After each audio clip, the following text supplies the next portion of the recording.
세상 사람들이 공통적으로 추구하는 것이 하나가 있습니다. 무엇일까요? 세상에서 성공하는 것입니다. 그들이 세상에서 꿈꾸는 성공의 내용이 무엇일까요? 세상에서 자기 욕망을 실현하고 세상에서 자기 이름을 높이 드러내고 세상에서 어떤 것들을 최대한 확보해서 자신의 요새를 만들고 그 요새를 자신의 안전으로 삼는 것입니다. 그리고 나아가서 그 모든 것을 통해서 세상에서 다른 사람들 위해 군림하는 것입니다. 이것이 세상 사람들이 추구하는 성공입니다.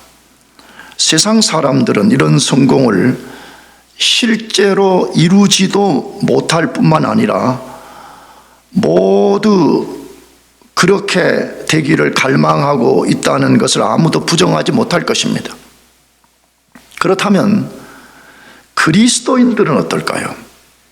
세상 사람들은 그런 성공을 추구하고 살고 있는데 그리스도인들은 어떠냐 이 말입니다. 저 판단이 다 맞는 거 아닌데 제가 보기에는 세상 사람들과 크게 다르지 않은 것처럼 보입니다.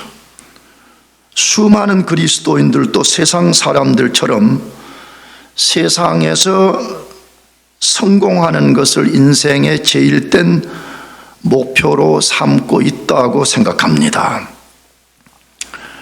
왜 그럴까요?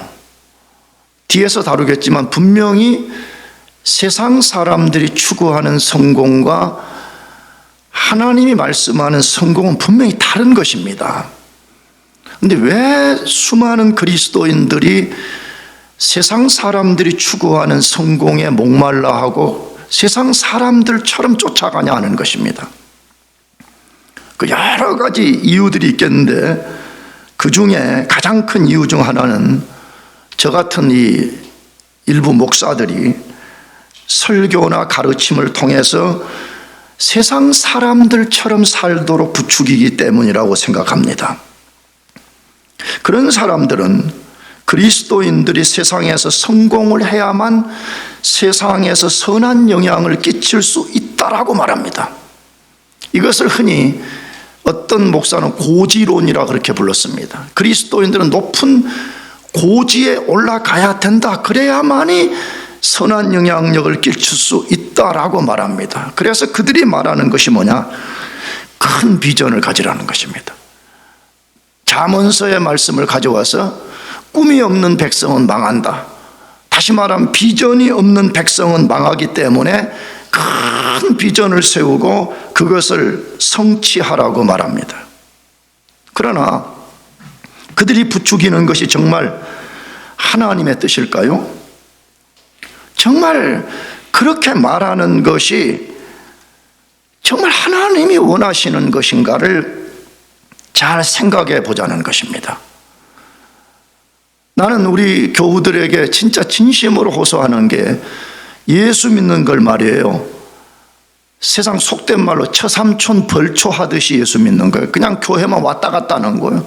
여러분 그러면 안 되잖아요. 왜냐하면 성경을 읽어보게 되면 하나님은 우리 자신을 죄에서 건져내고 하나님의 거룩한 백성으로 살도록 얼마나 꼼꼼하게 말씀을 많게 꼼꼼하게 정확하게 디테일하게 기록을 해서 우리들이 어떻게 살아야 되고 어떻게 사는 것이 성공인가를 분명하게 말씀함에도 불구하고 그리스도인들은 전혀 듣기를 원하지 않고 그냥 한 방 없냐는 거예요.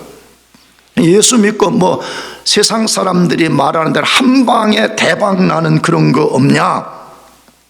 그러면서 세상 사람들이 말하는 성공 개념, 그것이 성경적으로 맞는지 안 맞는지도 정확하게 관찰해 보지도 않고 덮어놓고 고지론을 쫓아야 된다. 인생에 큰 비전을 가져야 된다. 성공해야만이 세상에 선한 영향을 끼칠 수 있다는 것을 덮어놓고 우리도 쫓아가게 된다는 것입니다. 근데 그것이 얼마나 허황된 것인가를 잘 생각해 보자는 것입니다. 얼마나 많은 그리스도인들이 자기가 세운 거창한 비전을 말하지만 실상은 자기 욕망에 불과한 경우가 많습니다. 그 욕망이라고 하는 비전을 세우고 그것이 어떻게 해서 성취가 되면 대부분의 그리스도인들이 하나님을 더 잘 섬기는 것이 아니라 하나님을 버려버리고 성취된 욕망을 또 다른 신으로 섬기며 살고 있습니다. 그러므로 우리는 진짜 정직함이 필요합니다. 진짜 진지함이 필요합니다. 진짜 겸손함 속에서 성경이 말하는 성공이 무엇인지를 살펴야 되는 것입니다. 그렇다면 그리스도인들의 진짜 성공은 무엇일까요? 앞으로 기회가 주어질 때까지 이 그리스도인의 성공이 무엇인가에 대해서 설교하려고 합니다. 자, 그러려면 우리는 분명한 기준을 알아야 됩니다. 다시 말하면 성공이라고 하는 이 기준을 하나님이 뭐라고 우리에게 말씀하시는가를 정확하게 아는 게 필요하다 이 말이에요. 왜냐 그러면 성경에서는 그것을 결정하는 하나님의 기준을 아주 분명하게 말씀하기 때문에 그렇습니다. 하나님이 기준이고 하나님의 기준이 있다고 말씀해요. 근데 그 기준 원리를 말하는 것이 오늘 본문 아모스 7장 7절에서 9절 말씀인데 다시 읽어보십시다. 또 내게 보이신 것이 이러하니라. 다림줄을 가지고 쌓은 담 곁에 주께서 손에 다림줄을 잡고 서 계셨더니 여호와께서 내게 이르시되 아모스야 내가 무엇을 보느냐? 내가 대답하되 다림줄이니이다. 주께서 이르시되 내가 다림줄을 내 백성 이스라엘 가운데 두고 다시는 용서하지 아니하리니 이삭의 산당들이 황폐되며 이스라엘의 성소들이 파괴될 것이라. 내가 일어나 칼로 여로보암의 집을 치리라 하시니라. 자, 이것은 무엇을 말씀하는지 역사적 배경을 조금은 이해해야 되는데 이것은 BC 8세기에 하나님이 이 북이스라엘을 멸망하시기 전에 아모스라는 선지자를 통해서 말씀하신 내용이에요.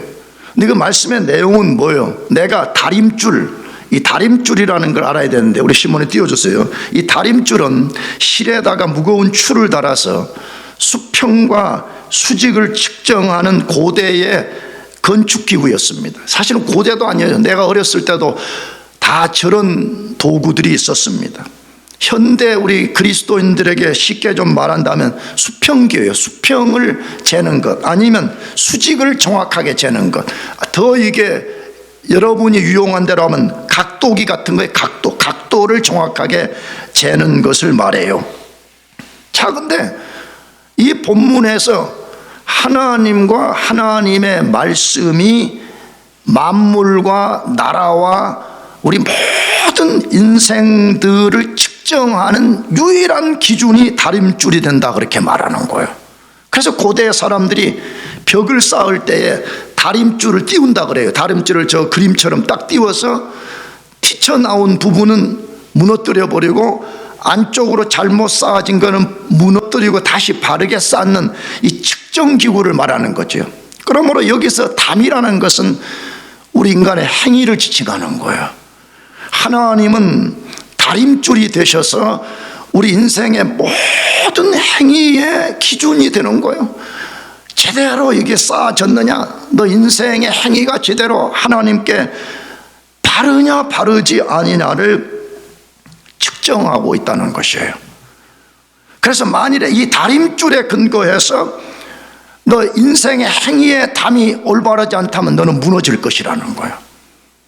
근데 실제적으로 BC 722년에 이스라엘은 하나님의 다림줄에 근거해서 무너지고 말았습니다.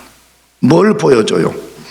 하나님의 다림줄에 맞지 않는 것은 그 사람이 세상에서 아무리 큰 성공을 거두었다고 할지라도 첫째 하나님이 인정하지 않아요. 그 나가서 하나님의 때가 되면 그 모든 것을 파괴해 버리십니다. 그러므로 우리 그리스도인들은 하나님이 인정하시는 성공의 기준, 성공이 무엇인지를 정확하게 알아야 됩니다. 자, 그러면 그리스도인의 성공을 측정할 수 있는 기준은 무엇일까요? 사실은 성경 전체가 그것을 알려주는 거죠. 그러나 우리가 최소한 4가지 기준을 알아야 된다. 4가지 원리를 알아야 된다는 것이에요. 첫째로는 내가 행하는 것과 내가 성공이라고 여기는 것이 세상이 아니라 하나님 뜻에 합당한 것인가를 봐야 됩니다. 누구 뜻에 합당해야 된다고요? 하나님의 뜻입니다. 세상이 아니에요. 세상의 기준도 근거도 내가 기준도 근거도 아니요, 그것이 하나님의 뜻에 합당한 것인지를 봐야 된다 이 말이에요. 왜? 하나님 뜻에 합당하지 않은 성공은 아무리 큰 성공이라 할지라도 하나님 보시기에 아무것도 아니기 때문에 그렇습니다.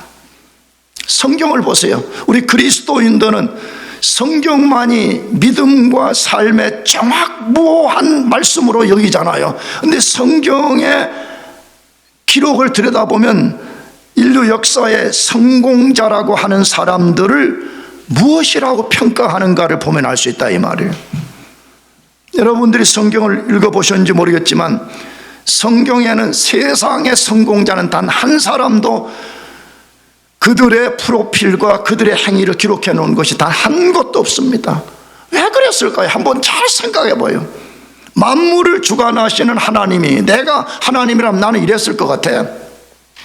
페르시아 역사는 어떻게 했는지 최소한 구약 한 20표지 정도 하나 할애를 할 것 같아요. 헬라와 로마는 어떻게 했는지 거기 기록할 것 같아요.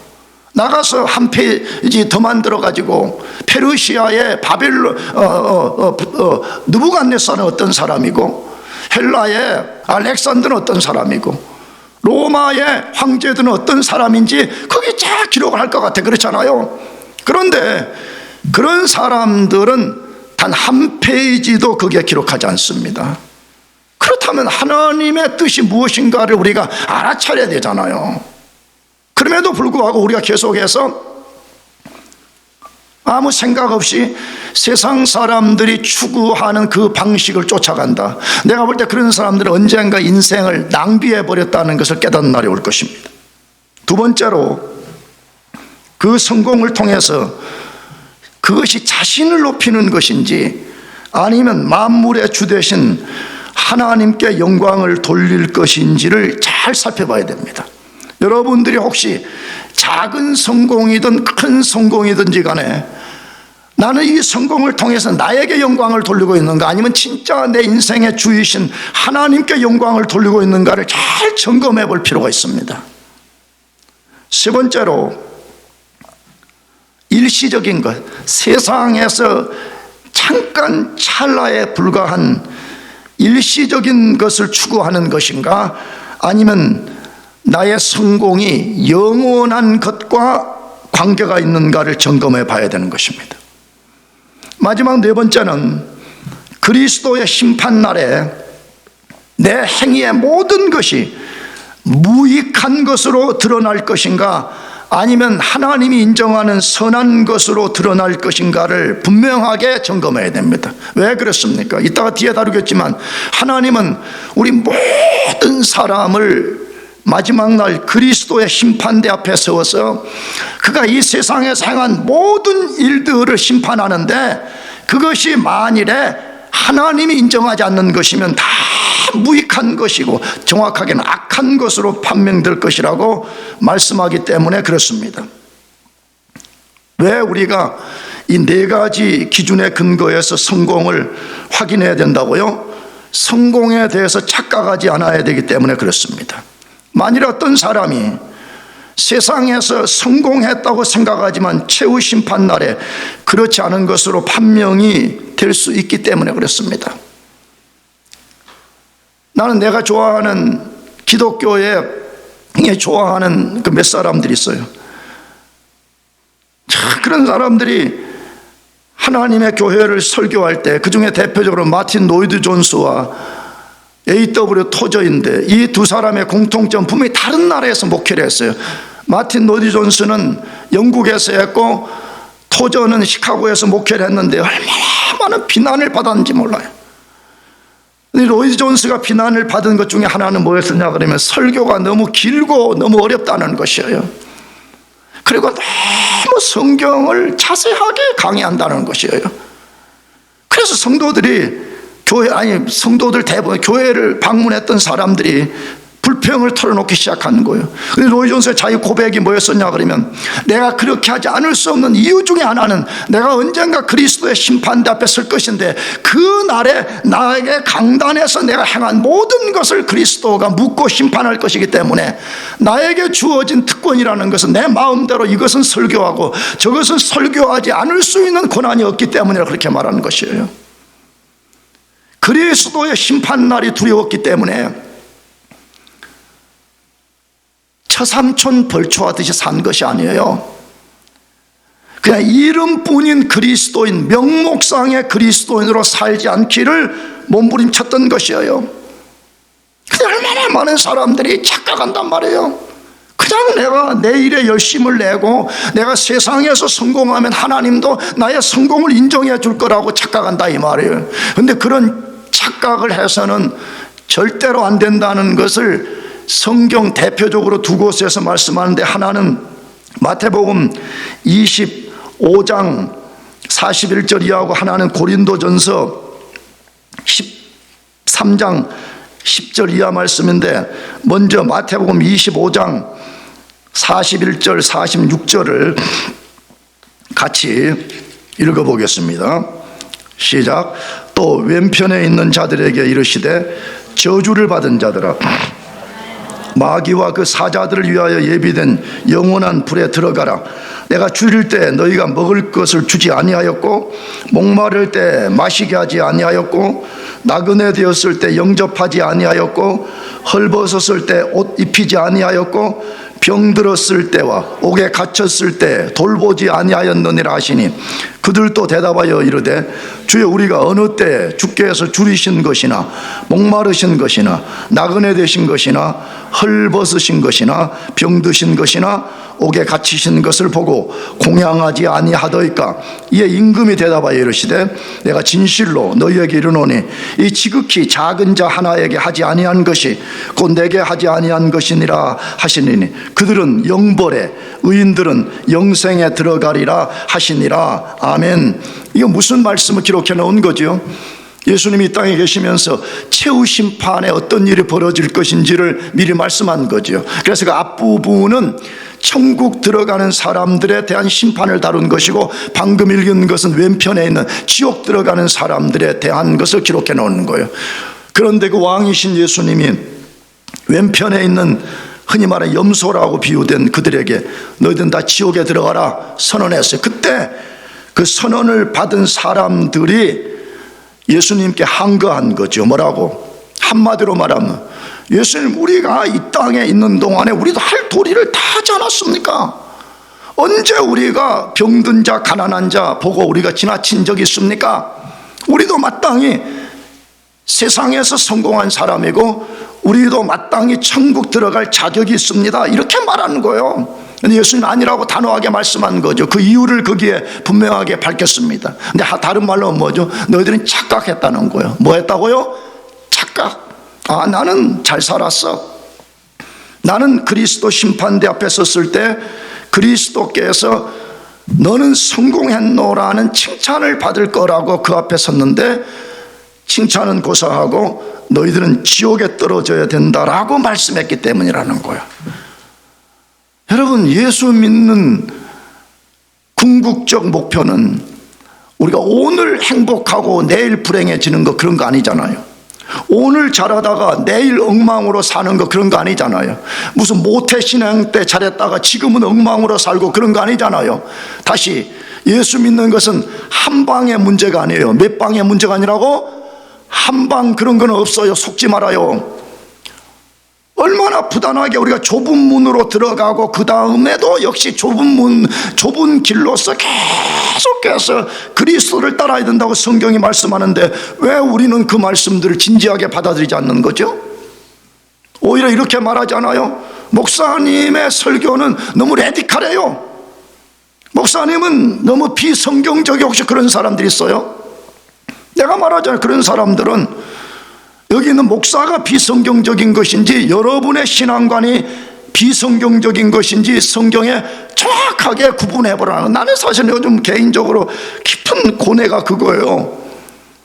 정말 나는 하나님이 원하는 만큼의 기준을 우리 영광교회 성도들에게 정확하게 전달하고 있는 거냐는 거예요. 아니면 하나님은 100이라고 이게 기준이라고 말하는데 내가 기준을 높여가지고 한 30 정도가, 여러분 30에만 도달하면 여러분은 잘 된 거라고 이렇게 설교하는 목사인가 하는 것 때문에 고뇌가 있는 것이에요.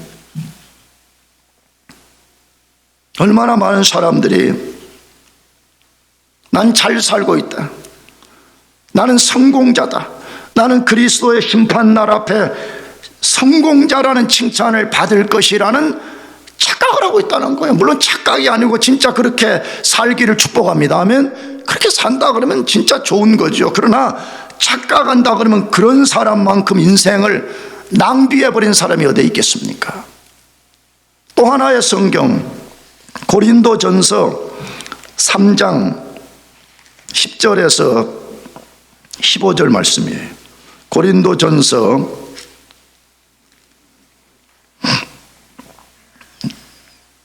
3장 10절에서 15절 말씀을 같이 읽어보십시다. 같이 시작.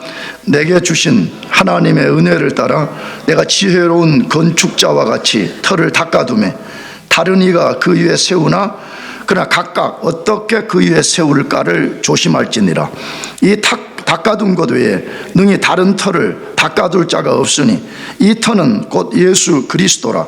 만일 누구든지 금이나 은이나 보석이나 나무나 집이나 이 터 위에 세우면 각 사람의 공적이 나타날 터인데 그날이 공적을 밝히리니 이는 불로 나타내고 그 불이 각 사람의 공적이 어떠한 것을 시험할 것임이라.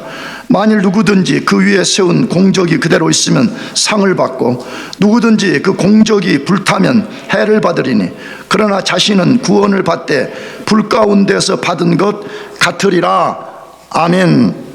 뭘 말씀하는 거죠? 마태복음 25장에 말씀한 심판날을 다른 각도에서 조명해서 보여주는 거지요. 무슨 심판이에요? 각 사람들이라고 말해요. 각 사람들이 세상에서 행한, 이 공력이라고 표현했는데 행한 모든 일들을 하나님이 불로서 심판한다는 거예요. 그래서 그 불을 통과한 것은 그 사람의 상이 될 수 있지만 불타 없어져 버릴 것들은 부끄럽게 되는 것이 된다고 말해요. 그런데 그 불을 견디는 것과 견디지 못하는 것인데 견딜 수 없는 것을 뭐라고 말했어요? 집, 풀, 나무. 반대로 견디는 것은 은, 금, 보석에 비유를 한 거지요. 다시 말하면 일시적인 것과 영원한 것, 이걸 말하는 거잖아요. 그러므로 성경이 말하는 것이 무엇이에요? 인생의 집을 무조건 우리가 열심히 크게 잘 짓는다고, 아니면 세상에서 무조건 성공한다고 진정한 성공이 아님을 알려줍니다. 성경은 아주 분명해요. 세상 사람들은 그렇게 생각하지 않아요. 세상 사람들은 무조건 인생이라는 집을 크게 지으면 성공이라고 생각해요. 근데 하나님은 아니라고 말씀한다 이 말이에요. 자, 잘 보십시다. 세상 관점에서 보면 성경의 인물 중에서 가장 크게 실패한 사람들이 있습니다. 대표적으로 구약과 신약의 그런 사람들이, 구약에는 완전히 타락해버리고 어두운 시대에서 하나님 말씀을 선포하다가 이름도 없이 비참하게 사라진 선지자들입니다. 그들만큼 비생산적인 사람들이 없는 것처럼 보여져요. 세상 관점에서 보면. 신약에서는 누구예요? 대표적으로 예수님. 아니, 십자가에 가서 못 박혀 죽임당함으로 끝나버렸어요. 12사도들 전승에 의하면 모두가 하나같이 순교자가 되어서 그냥 사라져버렸어요. 사도 바울, 스데반, 우리 새벽에 읽고 있지만 스데반은 설교 한 편하고 유대인들에게 돌에 맞고 죽어버린 것을 그 성경에 길게 기록을 해놓은 거예요. 세상 관점에서 보면 가장 비생산적이고, 세상 사람들하면 이렇게 말할 거야, 아마 쓸데없이 종교적인 소란을 피우다가 비참하게 죽었구나, 그렇게 말할 것입니다. 그러므로 우리는 만물의 다림줄인 하나님이 성경을 통해서 말씀하시는 성공의 기준을 분명하게 알아야 됩니다. 그리고 우리는 그 기준에 합당한 성공에 이르도록 애를 써야 되는 것입니다. 그러면 하나님이 인간의 성공 기준을 어떻게 말씀하실까요? 구약에서 하나, 신약에서 하나, 이 대표적인 말씀을 보려고 그러는데, 구약은 시편 1편이고 신약은 마태복음 산상설교 5장에서 이 8장까지 이 산상설교가 전체예요. 그런데 그 산상설교 전체를 우리가 살필 수 없어서 산상설교의 핵심이 되는 팔복 8개를 우리가 살펴보려고 그래요. 그럼 먼저 첫째로 시편 1편 1절에서 6절까지를 다시 한번 읽어보겠습니다. 자, 읽어보겠어요. 시편 1편 1절 시작. 복 있는 사람은 악인들의 꾀를 따르지 아니하며 죄인들의 길에 서지 아니하며 오만한 자들의 자리에 앉지 아니하고 오직 여호와의 율법을 즐거워하여 그의 율법을 주야로 묵상하는도다. 심은 나무가 철을 따라 열매를 맺으며 그 잎사귀가 마르지 아니함 같으니 그가 하는 모든 일이 다 형통함이로다. 악인들은 그렇지 아니하며 오직 바람에 나는 겨와 같도다. 그러므로 악인들은 심판을 견디지 못하며 죄인들이 의인들의 모임에 들지 못하리로다. 무릇 의인들의 길은 여호와께서 인정하시나 악인들의 길은 망하리로다. 이 말씀은 그리스도인이라 그러면 매우 좋아하는 말씀이잖아요. 비그리스도인들 좋아하는 것 같아. 근데 문제는 뭐냐 그러면 좋아하긴 한데 이 말씀대로 안 산다는 게 심각한 문제지요. 시편 1편과 2편은, 이 시편은 총 150편으로 되어 있는데 150편으로 구성된 말씀의 표제어라고 불러요. 흔히 시편을 공부하면서 표제어, 그러니까 주제가 되는 말씀이다, 그 말이에요. 시편 150편의 핵심이 무엇인지를 알고 싶다면 시편 1편과 2편의 내용을 정확하게 이해하면 시편 전체의 내용이 무엇인지 알 수 있다, 그 말과 똑같아요. 자, 그러면 시편 1편의 내용은 무엇입니까? 한마디로 압축하면 복 있는 사람과 복 없는 사람을 다룬 것입니다. 하나님이 인정하는 사람과 하나님이 인정하지 않는 악인의 삶을 다룬 것입니다. 그런데 여기 복 있는 사람을 3절에서는 형통하리로다라고 소개합니다. 따라서 복 있는 사람, 형통한 사람을 다른 말로 바꾸면 성공한 사람이 되는 것입니다. 시편 1편에 복 있는 사람, 형통한 사람을 다른 말로 바꾸면 지금 우리가 다루는 성공한 사람은 어떤 사람인가 하는 것을 알려주는 것입니다. 이 시편은 기독교인들이 믿어야 될 신앙의 교리를 시로서 가장 완벽하게 소개해 놓은 말씀이에요. 여러분들이 시편을 읽어보셨는지 모르겠지만 시편을 진짜 읽으면 우리는 무엇을 믿어야 되는가를 정확하게 알려주는 말씀이에요. 그래서 언젠가도 소개했지만 미국의 건국의 아버지들로 불려지는 청교도들은 이사야 성경과 시편을 가장 많이 읽었다 그래요. 미국으로 건너와 가지고 이사야 성경을 가장 많이 반복해서 읽은 이유는 프로비던스, 하나님의 주권과 섭리가 어떻게 나타나는지를 가장 잘 보여주는 성경이기 때문에 그들이 이사야서를 많이 읽었다 그래요. 시편은 우리 기독교인은 도대체 무엇을 믿어야 되는가를 가장 잘 알려주기 때문에 시편을 가장 많이 읽었다 그래요. 하나님은 시편 기자를 통해서 어떻게 하면 인간이 하나님 안에서 성공하고 반대로 어떻게 하면 실패하게 되는지를 방대한 말씀을 통해서 알려주셨습니다. 이 말씀 속에는 뭐가 들어있어요? 그리스도인들이 하나님의 방식을 따르기만 한다면 반드시 하나님의 역사에 의해서 성공할 수 있다는 것입니다. 그렇다면 시편에서 말씀하는 성공을 어떻게 소개할까요? 시편에서는 하나님의 백성들의 성공을 어떤 식으로 묘사하냐 이 말이에요. 그게 아까 읽은 1장 3절을 다시 읽어봅시다. 그는 시냇가에 심은 나무가 철을 따라 열매를 맺으며 그 잎사귀가 마르지 아니함 같으니 그가 하는 모든 일이 다 형통하리로다.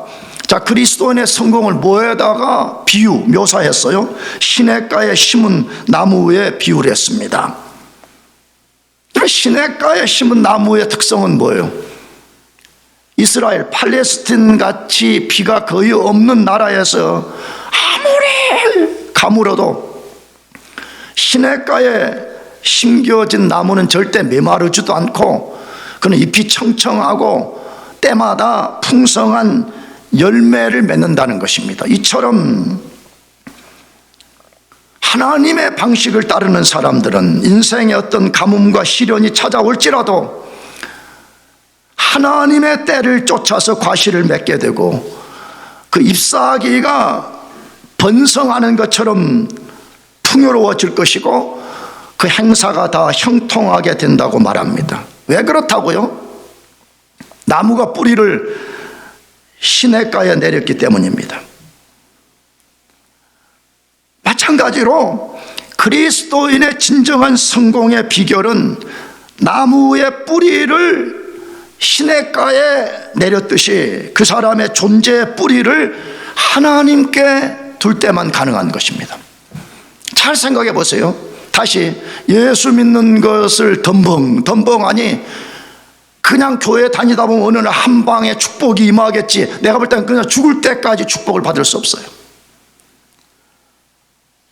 나무가 물가에 심겨져서 사람이 할 수 없을 때 뿌리를 조금씩 시냇가 쪽으로 뻗어나갑니다.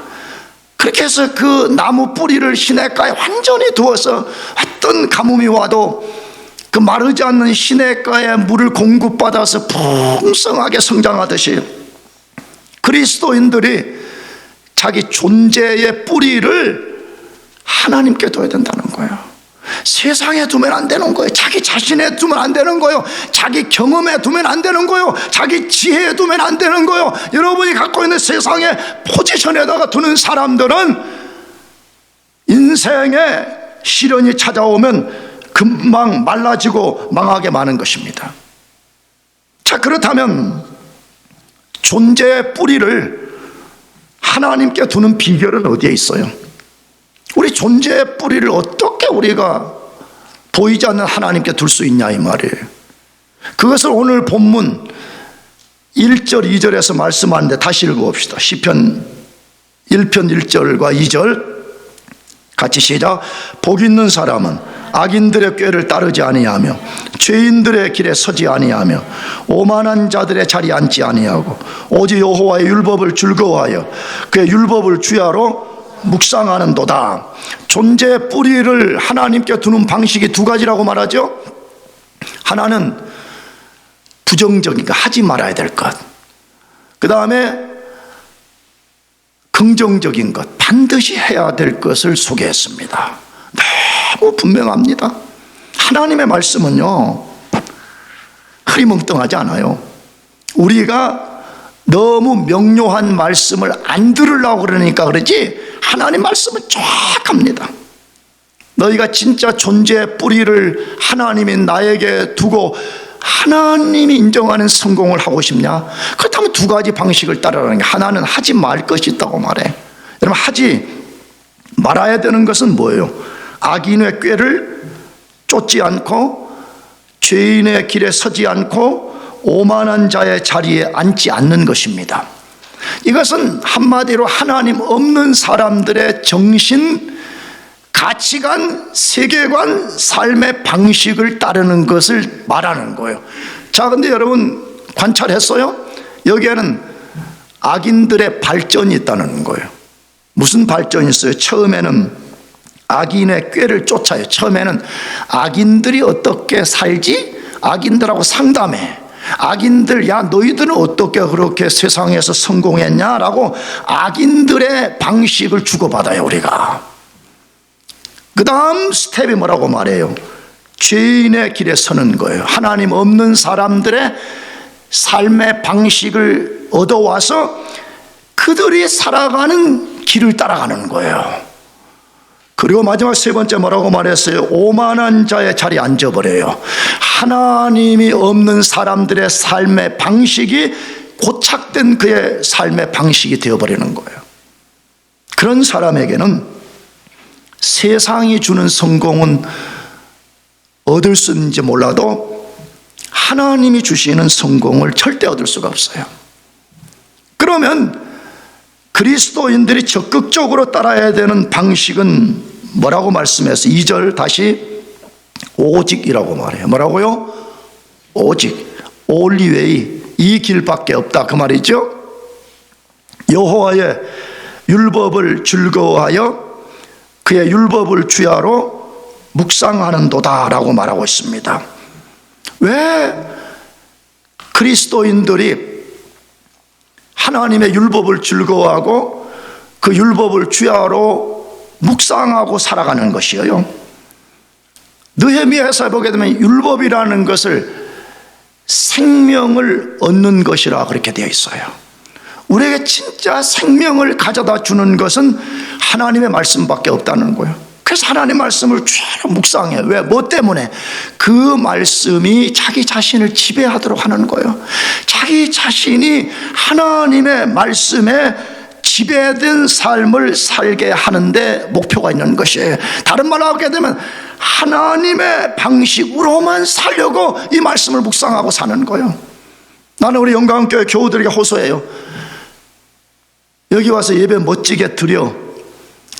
그리고 이 예배당 문을 떠나간 이후부터 성경과 아무 관계없이 살아. 성경을 읽지도 않아. 그리고 매 주일만 되면 여기 와서 멋진 예배를 드리는 걸 반복하고 살아. 내가 볼 때는 그런 사람들은 하나님의 방식으로 세상을 사는 것이 힘들어요. 그런 사람들은 하나님의 지배된 삶을 살기가 매우 어렵다 이 말이에요. 왜? 성경은 지금 이렇게 말해요. 여호와의 율법을 즐거워하며 그 율법을 주야로 뭐 하는 사람이에요? 묵상하는 사람이에요. 나는 여러분들 그렇게 되시기를 축복합니다. 우리가 그렇게 살면 하나님이 우리 인생 가운데 개입을 하세요. 하나님이 진짜로 우리 삶에 찾아오셔요. 진짜 찾아오셔. 그래서 그 사람을 하나님이 성공적인 삶을 살도록 만들어 주시고, 그렇게 산 사람이 마지막 그리스도의 심판날 앞에 섰을 때에 하나님이신 그리스도가 그 사람을 향해서 너는 성공한 삶이라, 너는 진짜 성공자라는 평가를 해주신다 이 말이에요. 다시 호소합니다. 여러분 스스로를 속이지 말아요. 이 세상의 거짓된 것에 속지 말아요. 진지함과 겸손함과 정직함을 가지고 무엇이 진짜 성공이고 어떻게 하는 것이 성공인지를 여러분들이 분명히 알아서 하나님이 인정하는 그런 성공자들이 되시기를 축복합니다. 두 번째 우리가 살필 말씀은 마태복음 5장 1절에서 12절 말씀인데 읽어보겠습니다. 마태복음 5장 1절에서 12절까지 같이 시작. 예수께서 무리를 보시고 산에 올라가 앉으시니 제자들이 나온지라 입을 열어 가르쳐 이르시되 심령이 가난한 자는 복이 있나니 천국이 그들의 것이며 애통하는 자는 복이 있나니 그들이 위로를 받을 것이며 온유한 자는 복이 있나니 그들이 땅을 기업으로 받을 것이며 의에 줄이고 목마른 자는 복이 있나니 그들이 배부를 것이며 긍휼히 여기는 자는 복이 있나니 그들이 긍휼히 여김을 받을 것이며 마음이 청결한 자는 복이 있나니 그들이 하나님을 볼 것이며 화평케 하는 자는 복이 있나니 그들이 하나님의 아들이라 일컬음을 받을 것이며 의를 위하여 박해를 받는 자는 복이 있나니 천국이 그들의 것임이라. 나로 말미암아 너희를 욕하고 박해하고 거짓으로 너희를 거슬러 모든 악한 말을 할 때에는 너희에게 복이 있나니 기뻐하고 즐거워하라. 하늘에서 너희의 상이 큼이라. 너희 전에 있던 선지자들도 이같이 박해하였느니라. 아멘. 이 말씀은 천국의 헌장이라고 불려지는 산상설교의 핵심이 되는 말씀입니다. 잘 기억합시다. 예수님이 이 땅에 하나님 나라를 가져오셨습니다. 아멘이죠? 나라라면 당연히 법이 있어야지. 그 나라의 법을 말하는 거예요. 그리스도인들은 미국이 만든 세상의 법도 우리가 순종해야 되지만 우리는 더 우선순위가 하나님 나라를 이 땅에 가져오신 예수 그리스도의 법, 그것을 정확하게 알고 그것을 따라 살아야 되는 것입니다. 근데 이 말씀은 예수님이 친히 8개의 복에 대해서 말씀하신 것입니다. 여기 이 복을 성공이라고 바꿀 수 있습니다. 시편 1편에 복 있는 사람이라고 하는 것과 같이 새 나라를 가져오신 예수님이 진짜 복이 뭐냐를 말씀한 거죠.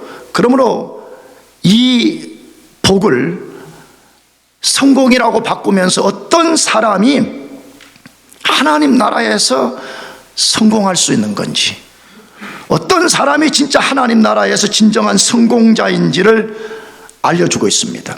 어떤 사람이 성공한 사람이래요? 먼저 세상의 기준과 방식과 완전히 다르다는 것을 기억해야 됩니다. 산상설교를 잘 읽어보세요. 이건 세상 사람들이 이해할 수도 없지만 세상 사람들이 혐오하는 내용들입니다. 세상 사람들에겐 단 1도 인기가 없이 꺼리낌 당하는 그런 것들을 복 있는 것이라고 말하고 형통한 것이라고 말하고 성공한 것이라고 말한다 이 말이에요. 그런데 만약 여러분과 제가 말해요, 하나님 나라의 성공이 무엇인지도 모르고 우리가 세상 사람들이 추구하는 것을 겁없이 덤벙덤벙 쫓아간다 그러면 that's okay. 그러나 그런 사람들은 다림줄이신 하나님이 언젠가 그 다림줄을 가지고 그 인생의 행위를 완전하게 측정해서 그 다림줄에 맞지 않는 모든 것을 nothing이라고 선언하는 날이 올 것이다 이 말이에요. 그렇다면 예수님이 말씀하는 진정한 성공자는 누구라 그래요? 첫째, 심령이 가난한 사람이라고 말합니다. 왜 그런 사람이 성공한 사람이에요? 왜 그런 사람을 복 있다고 말하는 것이에요? 세상 사람들은 심령이 가난해지지 않으려고 몸부림을 칩니다. 심지어 이 말씀의 병행 성경인 누가복음의 산상설교 8복은 심령이라는 말을 없애버리고 그냥 가난한 자는 복이 있나니 이렇게 말하는 거예요. 그러면 왜 성경은 심령이 가난한 사람이 복 있고 성공한 사람이에요? 심령이 가난하고 비워지고 겸손한 사람만이 그 사람의 영혼 안에 주님이 임하시기 때문에 그런 것입니다. 자, 여러분, 우리는 말은 잘합니다. 나 자신부터 하나님의 나라가 왔다는 등 노래도 얼마나 많이 불러요. 근데 잘 생각해 보세요. 두 나라가 있는 거잖아요. 예수님이 가져오신 하나님의 나라와 내가 주장하는 내 나라가 있다 이 말이에요. 여러분, 내 속에 하나님의 나라가 임하려면 먼저 내 나라가 물러가야 됩니다. 동의하십니까?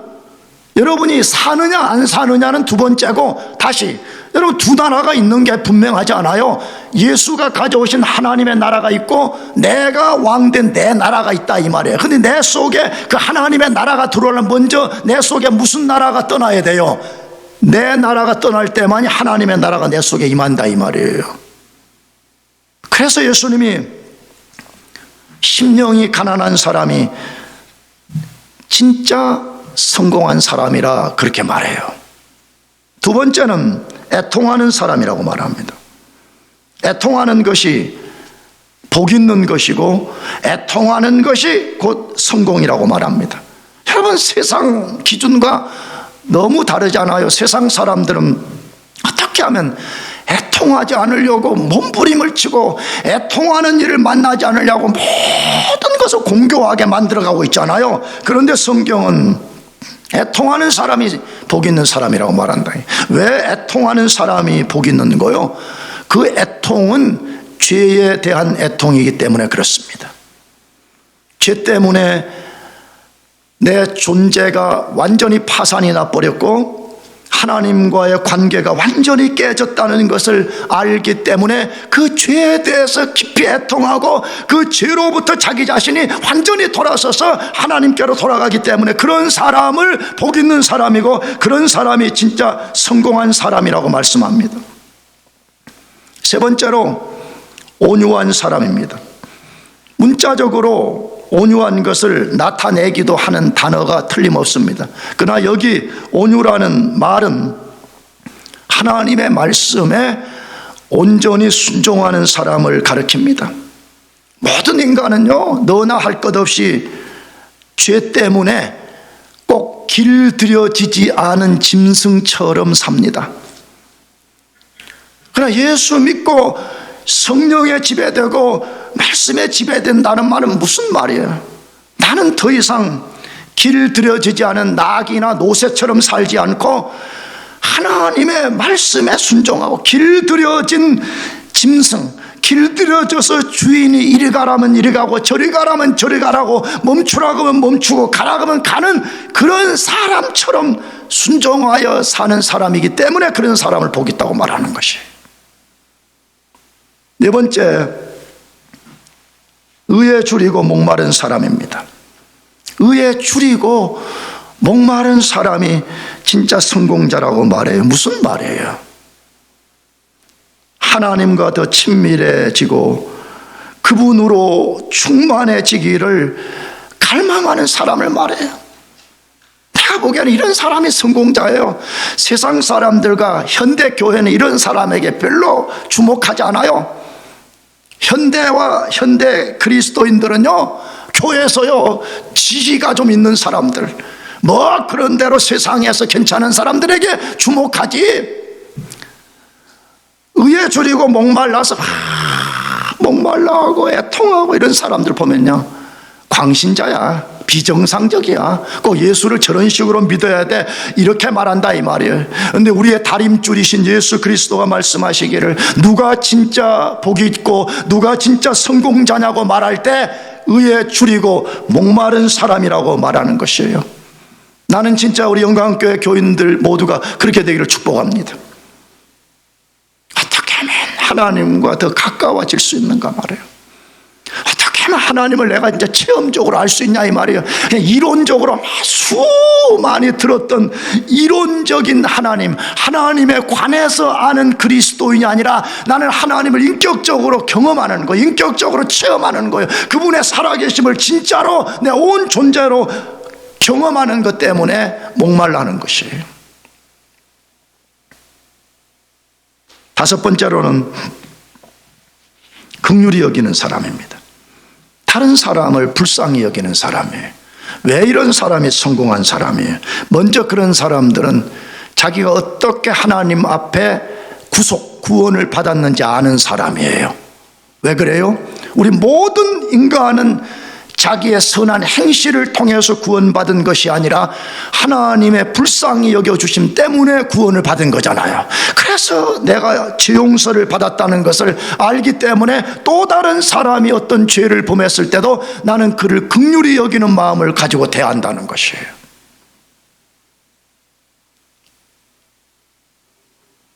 여섯 번째로는 마음이 청결한 사람입니다.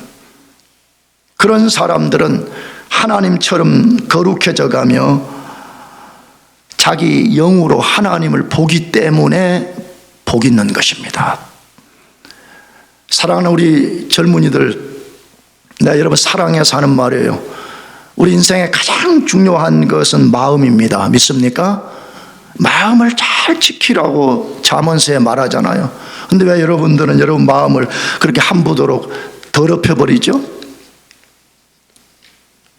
난 좀 부끄럽지만 언젠가 나도 이렇게 스마트폰에 유튜브를 이런저런 좀 봅니다. 뭐 정치 관련된 거, 뭐 역사 관련된 거, 이런 걸 좀 많이 보게 되었는데 계속 하나님이 나에게 경고를 보내시는 것 같다는 생각을 많이 하고 있습니다. 그래서 나도 이것을 좀 돌이키려고 지금 생각하고 있습니다. 내가 영광교회를 목회하면서 오랫동안 듣는 이야기는 뭐냐 그러면, 우리 젊은이들이 새벽 2시, 3시, 4시까지 게임하고 그렇게 하다가 주일날 혼미한 정신을, 혼미한 몸을 가지고 그렇게 아주 오는 거야. 그래서 몇 분에 몇 박자인지도 모르지만 그걸 멜로디를 켜기만 하면 아무 생각 없이 박수를 치면서 노래를 부르다가 졸다가 돌아가는 것이에요.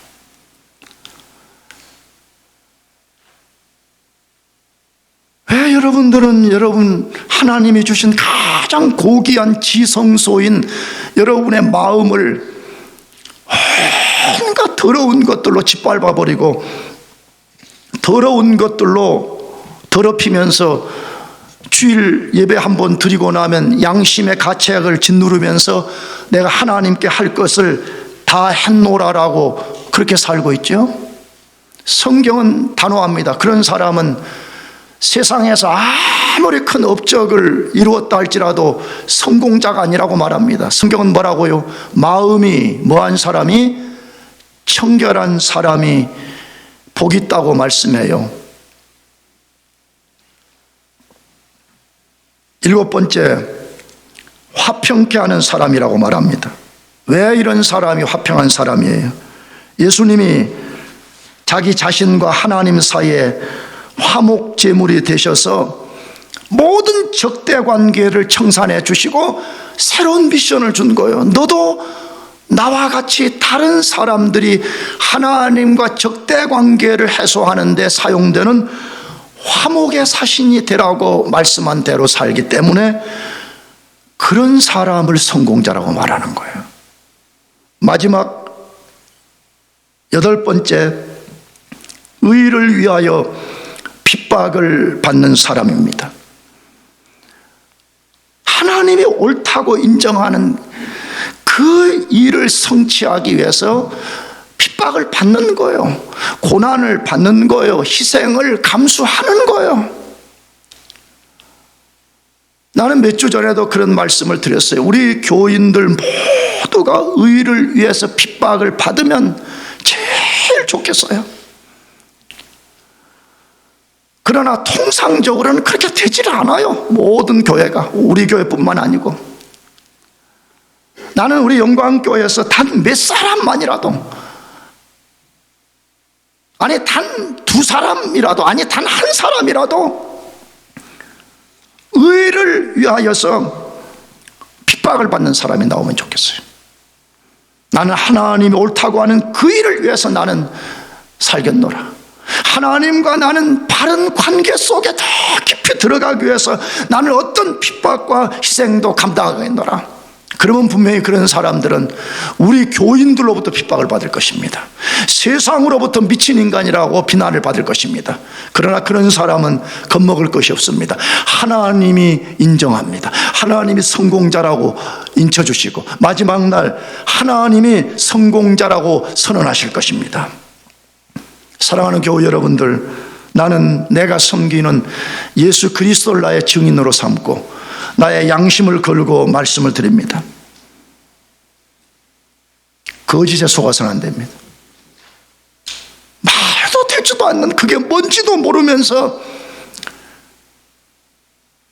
세상에서 성공해야만 세상에 선한 영향을 느낄 수 있다. 비전을 크게 가져라. 내가 언젠가 설교할 겁니다. 비전은 하나님이에요. 믿습니까? 우리의 유일한 비전은 누구라고요? 하나님 한 분밖에 없는 거예요.